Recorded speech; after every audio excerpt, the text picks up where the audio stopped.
দাদা কি খুঁজছ? আরে বোন, তেল খুঁজছি, কোথাও পাচ্ছি না। তুই কি তেল দেখেছিস? না দাদা, তেল নেই। তেল নেই তো কি হয়েছে? এদিকে আসো, আমি একটি উপায় বলে দিচ্ছি। এই উপায়ে অনেক মজা আনন্দ হয়। কি উপায় রে বোন, জলদি বল, আমি তো আর পারছি না সইতে। দাদা, তোমার মুখে তো বন্ধুরা, আজকের এই ভিডিওটিতে দেখলে তোমরা হাতের কাজ করতে বাধ্য হবেন। দয়া করে ভিডিওটি সম্পূর্ণ দেখবেন, তা না হলে কিন্তু ঘটনাটির কিছুই বুঝতে পারবেন না। আমি বাংলাদেশের রংপুর জেলার একটি ছোট্ট গ্রামে থাকি। আমার নাম নীলম। আমাদের পরিবারটি খুব সাধারণ। বাবা একজন বাস চালক এবং মা সংসার সামলান। আমার বড় ভাইয়ের নাম আকাশ। তিনি আমার চেয়ে কয়েক বছরের বড়। আমার বয়স এখন ১৯ বছর, আর ভাইয়ার বয়স ২৪। তিনি ঢাকায় একটি গার্মেন্টসে চাকরি করেন। সাপ্তাহিক ছুটির দিনে, বিশেষ করে শুক্রবারে, তিনি আমাদের গ্রামের বাড়িতে চলে আসেন। আমাদের বাসাতে মাত্র ৩টে ঘর রয়েছে।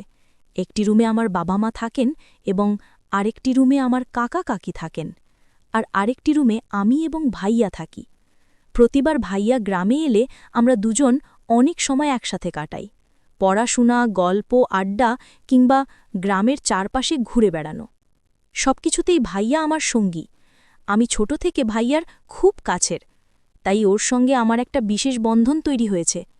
সেই কারণেই যে কোনো সমস্যা হলে আমি প্রথমেই ভাইয়ার কাছে ছুটি, আর ভাইয়াও সবসময় চেষ্টা করে আমাকে সাহায্য করার। একদিন ভাইয়া ছুটিতে বাড়ি এলো। সারাদিনের ক্লান্তি নিয়ে ও আমার সাথে গল্প করতে বসল। হঠাৎই আমার দিকে তাকিয়ে হাসল। কিছুক্ষণ নীরবে তাকিয়ে থেকে বলল, নীলম, তুই তো অনেক বড় হয়ে গেছিস। আগের মতো ছোট্ট মেয়েটা আর নেই। এখন তোকে দেখে গর্ব হয়। তুই সত্যি অনেক পরিণত আর সুন্দরী হয়েছিস। ভাইয়ার কথায় আমি একটু লজ্জা পেলাম, আবার ভেতরে ভেতরে আনন্দ হল। তারপর ভাইয়া আমাকে জিজ্ঞেস করল, আজ রাতে তুই কোথায় ঘুমাবি? আমি অবাক হয়ে বললাম, আরে ভাইয়া, এই প্রশ্ন করার কি আছে? আমরা তো আগের মতোই থাকব। আমি আমার জায়গায় আর তুমি তোমার জায়গায়। ভাইয়া আবার হেসে বলল, আমি আসলে সেটা বলিনি নীলাম। আমি বলতে চাইছিলাম, আমি যখন ছুটিতে আসি তখন তোকে সবসময় মেঝেতে ঘুমাতে হয়, আর আমাকে বিছানায় রাখিস। এটা একদম ঠিক না। আমি চাই তুইও আমার মতো আরামে ঘুমাস। তারপর ভাইয়া হেসে বলল, আজ থেকে ছুটি আসলে আমরা রাতটা একসাথে কাটাবো, কিন্তু এবার নতুন নিয়ম। তুই আর আমি গল্প করতে বসব বিছানায়, আর গল্পের মধ্যেই আমাদের ছোটবেলা আর গ্রামের সব মজার ঘটনা মনে করব। আমি হেসে বললাম, ঠিক আছে ভাইয়া, তাহলে রাতটা সত্যি আরও মজাদার হবে। রাতটি শুরু হলো গল্প আর হাসির ছোঁয়ায়।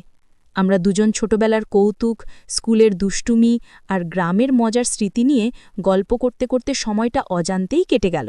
মনে হলো এই মুহূর্তগুলোই আমাদের ছুটির দিনগুলো সবচেয়ে আনন্দদায়ক মুহূর্ত। হঠাৎ ভাইয়া একটি প্রশ্ন করল। একটু হেসে বলল, নীলম, তুই কি কখনো কোনো ছেলের সঙ্গে প্রেম করেছিস বা কারোর সঙ্গে ভালো লাগার অনুভূতি পেয়েছিস? আমি একটু লজ্জায় তাকিয়ে রইলাম, কিন্তু মনে হলো ভাইয়া শুধু আমার সম্পর্কে জানতে চাইছে, আমার নিরাপদ ভাবনা ও অনুভূতিগুলো বুঝতে চাইছে। আমি ধীরে ধীরে উত্তর দিলাম, না ভাইয়া, এখনও কাউকে নিয়ে এমন কোনো অনুভূতি হয়নি। আমি এখন পড়াশোনা আর পরিবারের উপর মনোযোগ দিতে চাই। আমি একটু লাজুক ভঙ্গিতে হেসে ভাইয়াকে বললাম, ভাইয়া, তুমি তো আমাকে এত প্রশ্ন করলে। তুমি নিজে কি কোনো মেয়ের সঙ্গে সম্পর্ক করো, বা তোমার কি কখনো এরকম কোনো অনুভূতি হয়েছে? ভাইয়া আমার দিকে তাকিয়ে হালকা হেসে বলল, না রে নীলাম, আমি এখনও তেমন কিছুতে যাইনি। আমি এখন নিজের কেরিয়ার আর কাজের দিকেই মনোযোগ দিচ্ছি। ঢাকায় থাকি, কাজের ব্যস্ততা থাকে, তাই এসবের সময় হয় না। তাছাড়া আমি চাই আমার জীবনটা আগে স্থির হোক, তারপর এসব নিয়ে ভাবব। রাত গভীর হলো, আর আমরা দুজন গল্প করতে করতে ক্লান্ত হয়ে গেলাম।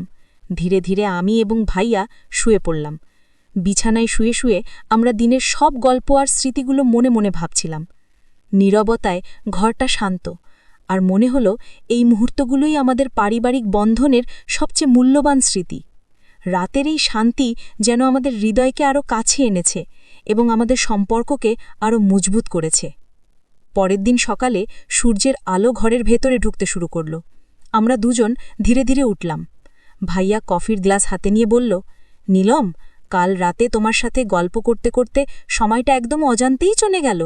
এই ছুটির দিনগুলো সত্যিই অন্যরকম আনন্দ দেয়। আমি হেসে উত্তর দিলাম, ভাইয়া, সত্যি গ্রামের এই শান্ত পরিবেশ আর আমাদের গল্পগুলো একদম বিশেষ মনে হলো। আমি চাই সব ছুটির দিনই এমন আনন্দময় হোক। ভাইয়া আমার কথায় মৃদু হেসে মাথা নেড়ে সম্মতি জানালো। মনে হলো আমাদের এই সম্পর্ক আর আমাদের গ্রামের ছোট্ট মুহূর্তগুলোই আমাদের জীবনের সবচেয়ে মধুর স্মৃতি হয়ে থাকবে। সকাল থেকে আমরা গ্রামের চারপাশে বের হয়ে ঘুরতে শুরু করলাম। পথের ধুলো, পুকুরের পানি, গাছের ছায়া সবকিছু যেন আমাদের ছোটবেলার স্মৃতিকে আবার জাগিয়ে তুলছে। ভাইয়া হাসতে হাসতে বলল, নীলম, দেখছুস না গ্রামের প্রতিটা কোণ আমাদের কত আনন্দ দেয়। এসব স্মৃতি মনে রাখলে বড় শহরের জীবনের ক্লান্তি একেবারেই ভুলে যাওয়া যায়। আমি হেসে বললাম, ঠিকই বলছো ভাইয়া, এই গ্রাম, এই পরিবেশ আর আমাদের গল্পগুলোই তো আমাদের সত্যিকারের ধন। হঠাৎ করে সেই দিনই ভাইয়া আমাকে কিছু বলতে চেয়েছিল, কিন্তু ঠিক সেই সময় তার অফিস থেকে একটি কল আসলো। কলটি পাওয়ার পর ভাইয়াকে দ্রুত যেতে হলো। আমি তাকিয়ে থাকলাম, মনে হলো ওর মুখে যা বলতে চেয়েছিল তা ছায়ার মতো অর্থেই রয়ে গেছে। তারপর বলল, নীলম, পরে সুযোগ পেলে আমি তোমাকে সবকিছু বলবো, এখন আমাকে অফিসে যেতে হবে। ভাইয়া অফিসের জন্য চলে যাওয়ার পর আমি একটু নীরব হয়ে রইলাম। ঘরটা হঠাৎ বেশ ফাঁকা মনে হলো, কিন্তু আমি জানতাম যে কিছু ভাইয়া বলতে চেয়েছিল সেটা অবশ্যই পরে বলবে। আমি জানলাম এমন ছোট ছোট মুহূর্তগুলোই আমাদের সম্পর্ককে আরও শক্ত করে, আমাদের পারিবারিক বন্ধনকে আরও গভীর করে। সেই সকাল থেকে শুরু হওয়া দিনের সব স্মৃতি, ঘর গল্প, হাসি আর ছুটির মুহূর্তগুলো সবই মনে করিয়ে দিচ্ছিল পরিবারের সঙ্গে কাটানোর সময়ই সবচেয়ে মূল্যবান। কয়েকদিনের জন্য আমি একরকম অস্থির মন নিয়ে থাকলাম। রাতের ঘুমও ঠিকভাবে আসছিল না। মনে হচ্ছিল ভাইয়া কি যেন কিছু বলতে চেয়েছিল, কিন্তু শেষ মুহূর্তে বলতে পারিনি। তার কথার ধরন, তার চোখের দিকে তাকানোর ভঙ্গি সবই আমাকে অদ্ভুতভাবে আকৃষ্ট করেছিল। মনে হচ্ছিল সেই কিছু যেন আমার সঙ্গে সম্পর্কিত একটি বিশেষ বিষয়, যা আমাকে জানতে হবে। কিন্তু কেন তিনি বলতে পারেননি সেটা এক রহস্য হয়ে রয়ে গেল। আমি ঠিক করলাম এখনই ভাইয়াকে কল করব না, কিছু জিজ্ঞেস করব না। তবে মনে মনে আমি বারবার সেই মুহূর্তের কথা ভাবছিলাম। তার প্রতি কৌতূহল দিন দিন বাড়ছিল। কখনো মনে হচ্ছিল আমি হয়তো বুঝতে পারবো কি বলতে চেয়েছিল, আবার কখনো মনে হচ্ছিল ধৈর্য ধরতেই হবে। হঠাৎ করে একদিন ভাইয়া আমাকে ফোন করলো। তার কণ্ঠে এক ধরনের গুরুত্ব আর নরমতা ছিল। সে বলল, নীলম, আমি বাড়ি এসে তোমার সঙ্গে একটি গুরুত্বপূর্ণ বিষয় নিয়ে কথা বলবো। হয়তো তুই রেগে যাবি, কিন্তু আমি অনেক দিন ধরেই কথাটা বলতে চেয়েছি। এটা খুব গুরুত্বপূর্ণ, তুই শুনলেই বুঝবি। আমার মনে উত্তেজনার ঢেউ তোলে। মনে হলো অবশেষে সেই মুহূর্ত যা আমি কয়েকদিন ধরে অপেক্ষা করছিলাম তা আসছে। কতই না কৌতূহল, কতই না প্রশ্ন, কিন্তু আমি শান্ত থাকার চেষ্টা করলাম। কয়েকদিনের অপেক্ষার পর ভাইয়া ছুটিতে বাড়ি এলো। আমি তাকে দেখে ভীষণ আনন্দ পেলাম। সঙ্গে সঙ্গে আমি বললাম, ভাইয়া বলো তো যেটা বলতে চাচ্ছ। ভাইয়া আমার দিকে তাকিয়ে মৃদু হেসে বলল, না, এখনই বলবো না, রাতে বলবো, তখন তুই ভালোভাবে শুনবি। এই কথাটা এত স্পেশাল যে রাতের শান্তি আর সময়ের সঙ্গে থাকা উচিত। তখন আমি বুঝতে পারলাম ভাইয়া কেবল আমাকে কিছু জানাতে চায় না, সে চাইছে আমরা এই মুহূর্তের পুরো গুরুত্ব অনুভব করি। মনে হলো রাতের জন্য আমাদের কাছে আরও কিছু বিশেষ মুহূর্ত বাকি আছে, যা আমাদের ছুটির দিনটিকে আরও আনন্দময়, রহস্যময় এবং স্মরণীয় গড়ে তুলবে। রাতের অপেক্ষায় আমি ধীরে ধীরে সেই মুহূর্তের কল্পনা করতে লাগলাম। তো বন্ধুরা, আপনারা অবশ্যই এই চ্যানেলটি সাবস্ক্রাইব করে পাশে থাকা অল নোটিফিকেশন অন করে রাখবেন। আর আগে থেকে যারা এই চ্যানেলটি সাবস্ক্রাইব করে রেখেছেন, আপনাদেরকে জানাচ্ছি অসংখ্য ধন্যবাদ।